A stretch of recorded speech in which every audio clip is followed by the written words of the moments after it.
Hello, today I'm in Hyundai Kona. In this video I'll show you how to use front wipers.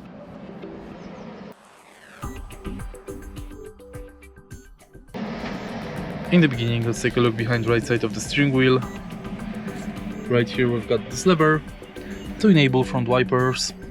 Firstly, push this lever downwards to use front wipers in mist mode. Push it upwards to enable it in auto mode, that you can also adjust on this part of the lever. If you push it upwards again, you will use it in low mode and again in high mode. And that's basically it.